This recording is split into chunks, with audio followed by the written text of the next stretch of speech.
वहाँ की जो सेना है उसने शेख हसीना को अल्टीमेटम दिया 45 मिनट का अपना पद छोड़ने के लिए, और शेख हसीना एक हेलीकॉप्टर में बैठ के भारत भाग गई।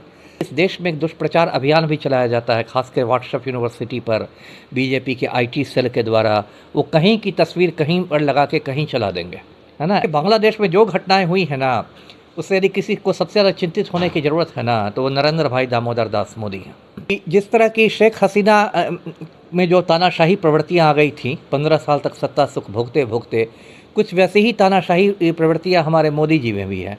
जिस तरह से मोदी जी की तानाशाही जा रही है, उस तरह से उनका भी विरोध हो सकता है। नमस्कार, आप देख रहे हैं आगाज फर्स्ट न्यूज़ और मैं हूं आपके साथ करुणा तिवारी। एक ऐसी तस्वीर जो फिलहाल सोशल मीडिया पर बहुत ज़्यादा ट्रेंडिंग है, एक ऐसा विषय है बांग्लादेश। वहाँ पे जो घटनाएं घट रही है मन को विचलित कर रही है। सत्ता पक्ष में जो है वो तो बोल रहे हैं, लेकिन विपक्षी जो दल है उनके मुख पे ताला लगा हुआ है। कई ऐसे सत्ता पक्षधारी भी हैं जो बैठे बैठे ये कह रहे हैं कि वहाँ के लोगों पे जो अत्याचार हो रहा है उसे होने दीजिए। बड़े बड़े पत्रकारों भी हैं जो 25 साल 30 साल से पत्रकारिता में है, लेकिन फिर भी इस पर खुलकर बात नहीं कर रहे। कह रहे हैं कि ठीक है, वहाँ जो हो रहा है वो नॉर्मल है, वहाँ के लोग समझे, इससे आप नाता मत रखिए। बात करेंगे इस विषय पर, चर्चा करेंगे, गहनता से बातचीत करेंगे। हमारे साथ मौजूद है पूर्व आईपीएस अमिताभ दास सर। सर पहले बहुत बहुत स्वागत है आपका। जी धन्यवाद आपका, थैंक यू। सर, बांग्लादेश में जो हो रहा है उसको आप किस नज़रिए से देखते हैं? देखिए, मैं शुरू से बताता हूँ दर्शकों को, ये तो बांग्लादेश हमारा पड़ोसी देश है और 1947 तक भारत का ही हिस्सा था। 47 में जब हिंदुस्तान का बंटवारा हुआ तो ये पूर्वी पाकिस्तान बना, और सन 71 से ये बांग्लादेश के रूप में अलग देश है। यहाँ जो शेख हसीना थी वो 15 बरस से यहाँ की प्रधानमंत्री थी, और एक तरह की उनमें तानाशाही की प्रवृत्ति आ गई थी, जो हो जाता है बहुत दिनों तक जब आप सत्ता में रहते हैं। तो कुछ महीने से बांग्लादेश में आरक्षण के मुद्दे को लेकर बहुत छात्रों का आंदोलन चल रहा था। उसके बाद वो आंदोलन हिंसक हो गया, लगभग 400 लोग उसमें मारे गए, और उसके बाद हालात ऐसे बेकाबू हो गए कि वहाँ की जो सेना है उसने शेख हसीना को अल्टीमेटम दिया 45 मिनट का अपना पद छोड़ने के लिए, और शेख हसीना एक हेलीकॉप्टर में बैठ के भारत भाग गई। अभी उत्तर प्रदेश में गाज़ियाबाद ज़िला है, वहाँ हिंडन एयरबेस है, भारतीय वायुसेना का अड्डा है हिंडन में, वहाँ पर शेख हसीना है। एक तरह से भारत ने उनको पनाह दे दी है, जैसे भारत ने तिब्बत के धर्मगुरु को पनाह दी थी दलाई लामा को, उसी तरह शेख हसीना को एक तरह से शरण दे दी है भारत ने, और अभी भारत की सुरक्षा में है। उधर बांग्लादेश में सेना ने मतलब सत्ता संभाल ली है और एक अंतरिम प्रधानमंत्री को नियुक्त किया है, मुख्य सलाहकार कह सकते हैं। वो मोहम्मद यूनुस हैं, बुज़ुर्ग आदमी हैं, बहुत बड़े अर्थशास्त्री हैं, उन्हें नोबेल शांति पुरस्कार मिल चुका है और उनकी बहुत इज्जत है दुनिया भर में। वो अंतरिम प्रधानमंत्री बने हैं।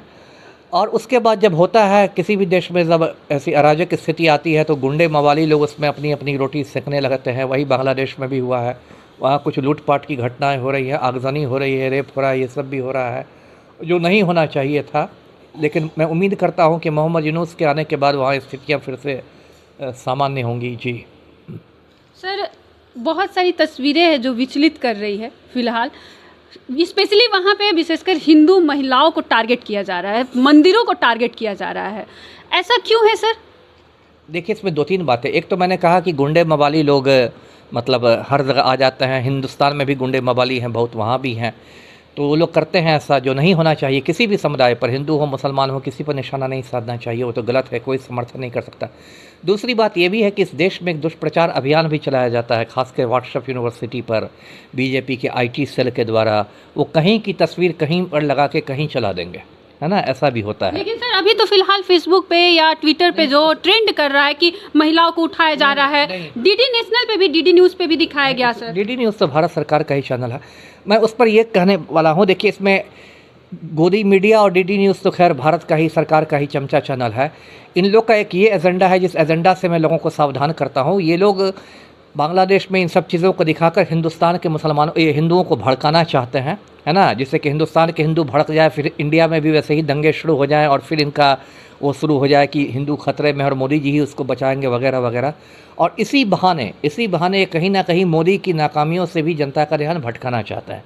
जैसे हज़ारों करोड़ रुपए खर्च करके संसद का नया भवन बना और संसद की छत टपक रही है और नीली बाल्टी लगा के बैठे हुए हैं लोग, तो संसद की टपकती छत की चर्चा नहीं हो, राम मंदिर की टपकती छत की चर्चा नहीं हो, नीट के पेपर लीक की चर्चा नहीं हो, यूपीएससी में धांधली की चर्चा नहीं हो, इन सब से भी ध्यान हटाने के लिए बांग्लादेश जपा जा रहा है। जी सर, आपने कहा कि यहाँ के हिंदुओं को नहीं भड़काया जाए, लेकिन ऐसे कई सारे मुद्दे भारत में भी उखड़े जिसकी वजह से बहुत सारी जगहों पे दंगा हो सकते थे लेकिन नहीं हुए, जैसे कश्मीरी पंडितों को करना, ये एक मुद्दा है। लेकिन साथ में अगर बात करते हैं बांग्लादेश की, तो बांग्लादेश में प्रधानमंत्री के पद से इस्तीफा देने के बाद उनके अंग वस्त्रों को ऐसे लहराया जाता है जैसे वो बहुत बड़ा मुकाम हासिल कर लिए।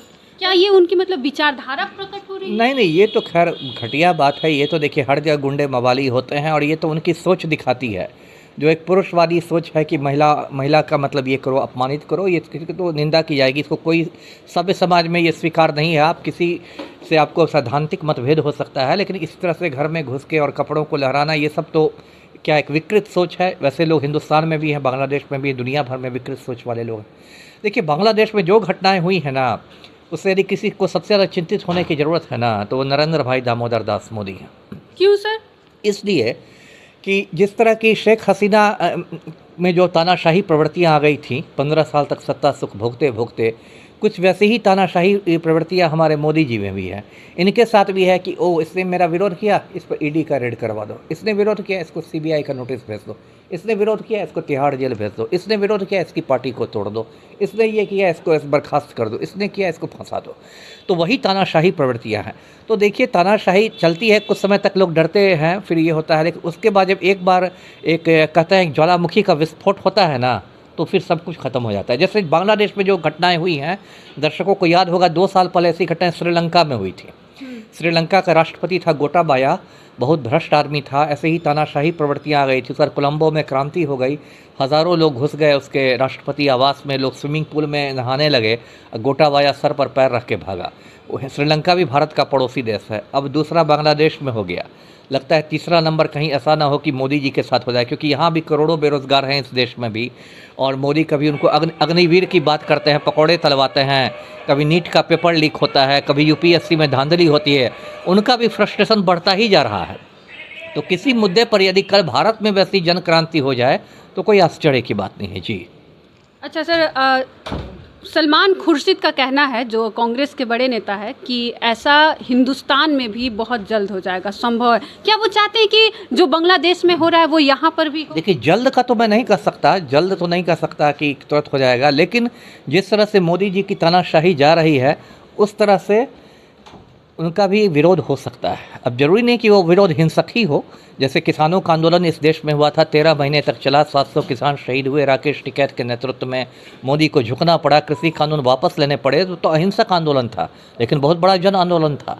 तो ऐसा हो सकता है क्योंकि मोदी जी में तानाशाही और अहंकार की मात्रा कुछ अतिरिक्त है। अब तक तो विश्व रिकॉर्ड जो अहंकार का था वो रावण के नाम पर था, लेकिन मोदी जी ने उस रिकॉर्ड को ध्वस्त कर दिया है। तो इतना जब आप अहंकार ले आएंगे कि 56 इंच का सीना है, मेरा अवतारी पुरुष है, हो सकता है मेरी माँ ने पैदा किया हो, नॉन बायोलॉजिकल बन जाते हैं, उनके चमचे भी उनको एकदम अवतारी पुरुष की तरह मानने लगते हैं, तो अहंकार चूर होने में देर नहीं लगती है। जी तो ये थे हमारे साथ पूर्व IPS अमिताभ दास सर। आपका क्या कुछ कहना है, आप भी हमारे साथ साझा करें।